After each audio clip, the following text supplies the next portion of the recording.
Bienvenidos otra vez y gracias por estar aquí un viernes a esta hora. Tiene mérito. Y vamos a pasar a empezar las sesiones. La siguiente la va a dar Meritxell Gavaldà, que es internista del Hospital de Inca, y va a hablar de cribaje en el paciente, bueno, en el inmigrante, no paciente, en el inmigrante.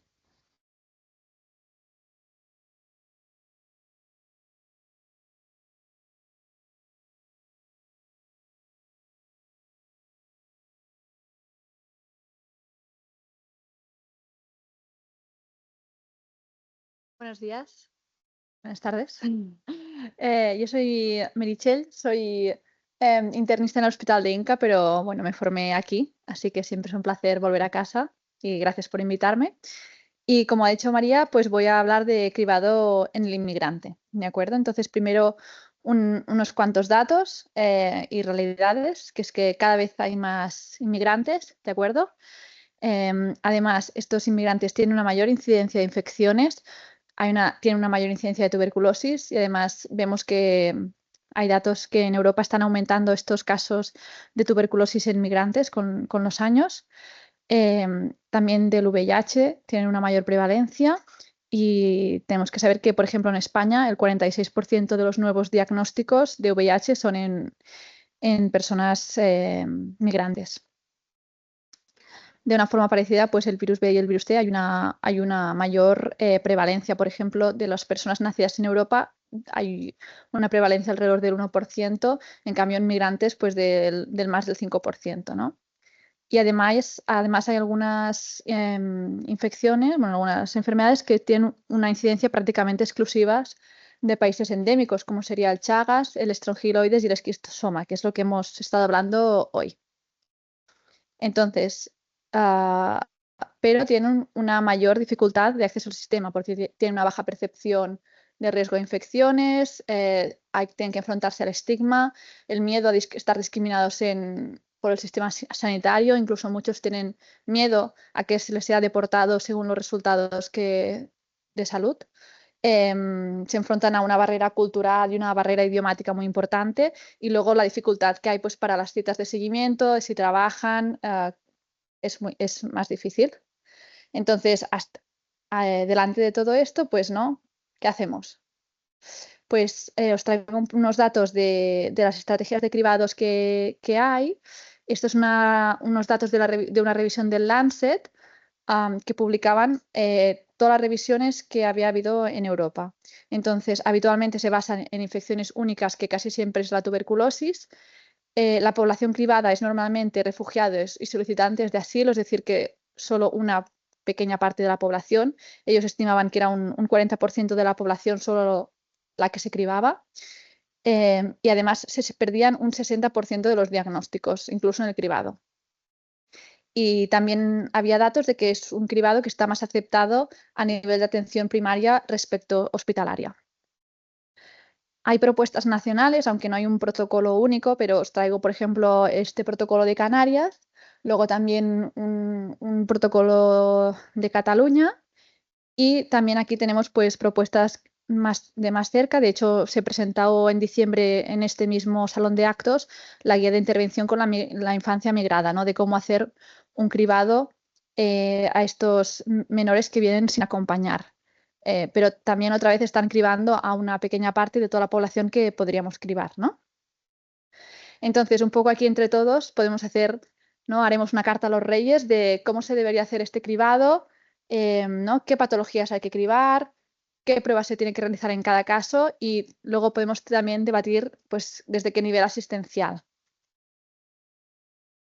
Iré hablando enfermedad por enfermedad. La tuberculosis, sabéis que hay dos cosas que tenemos que tener en cuenta. La infección activa, que es con una radiografía, la diagnosticamos con una radiografía de tórax y el esputo, que esto sabemos que es costo efectivo en países con una incidencia de mayor de 60 casos por cada 100.000 habitantes.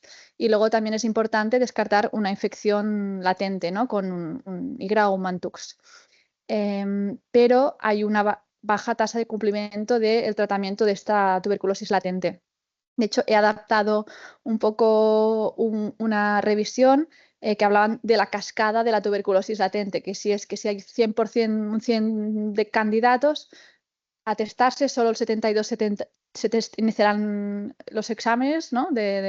para testarse, el 43% acabarán la evaluación, de estos el 35% tienen indicación de tratamiento y solo el 19% lo completarán, ¿de acuerdo? O sea que con cada paso vamos perdiendo personas, ¿no?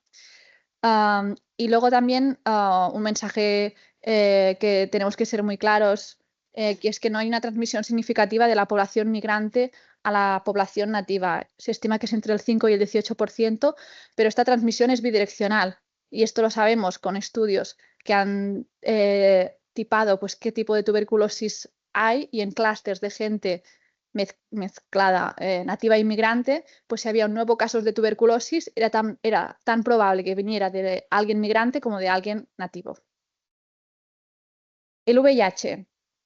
A mí también se me ha oído la presentación, pero bueno, el VIH, las guías europeas nos dicen que hay indicación de testar pues, cuando hay una prevalencia de mayor del 1% en el país de origen, pero muchos estudios ya hablan de mayor del 0,1%, ¿no?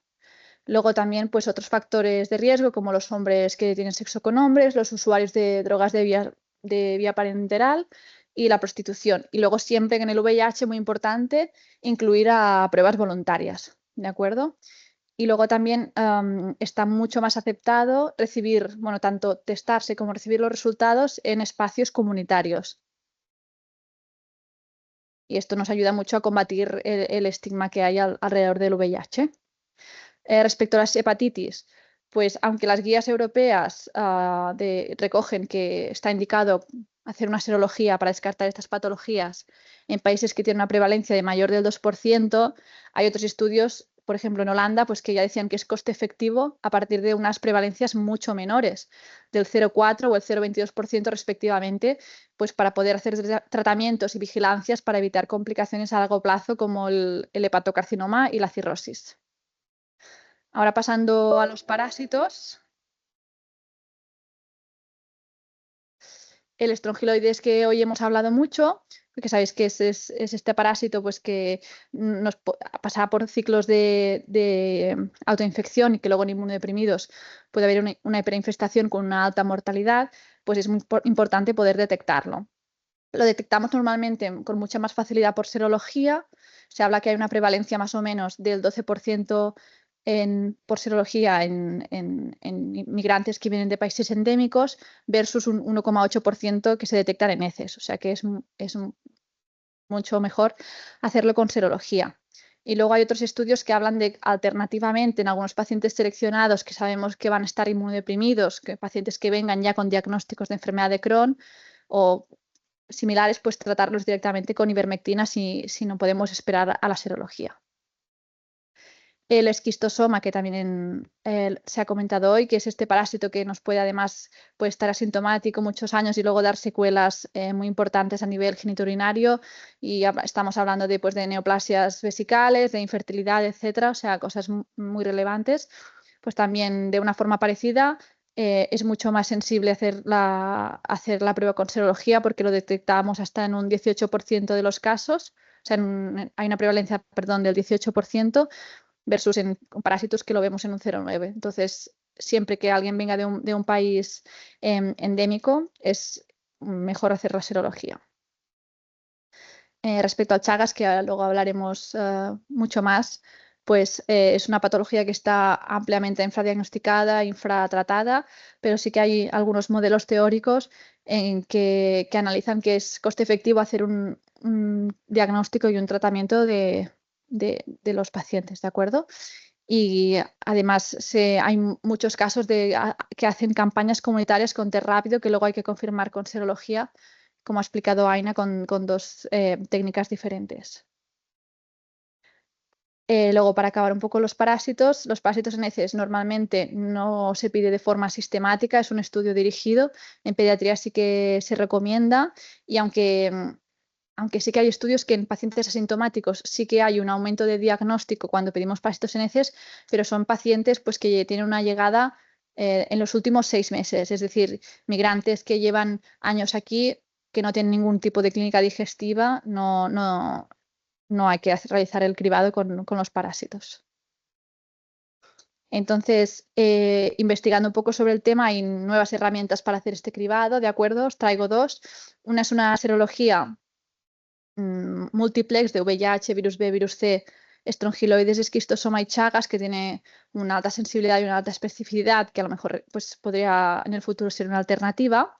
Y luego también hay un estudio en Barcelona en que con una herramienta digital recordaban a los médicos de cabecera de, según el país de origen, realizar el cribado y diagnosticaron pues, muchos más pacientes, sobre todo de infecciones parasitarias, o sea que sí que es útil.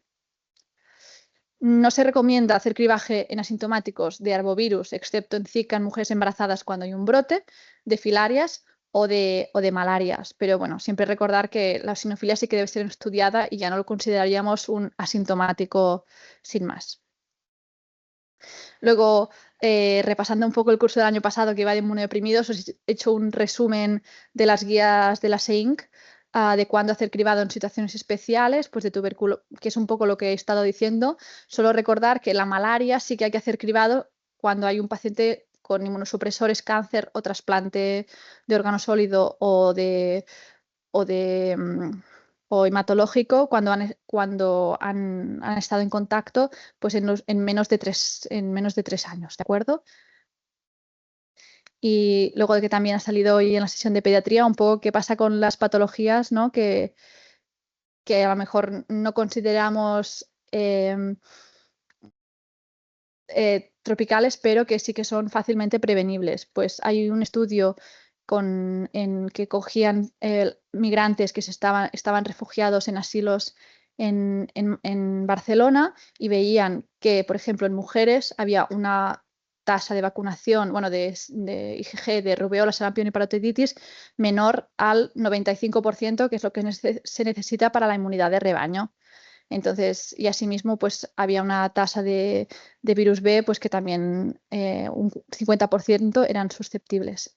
Entonces, ahora mismo, pues las guías recomiendan la vacunación pues de triple vírica en los niños, de la bordetela y el hemófilus en niños y adolescentes, y en todos los pacientes, en todas las personas, todos los migrantes que no tienen inmunidad contra la hepatitis B, vacunarlos. Y además esto está tomando mucha relevancia porque hay brotes en toda Europa y se escriben brotes en toda Europa, como ahora en los casos de sarampión que estamos viviendo.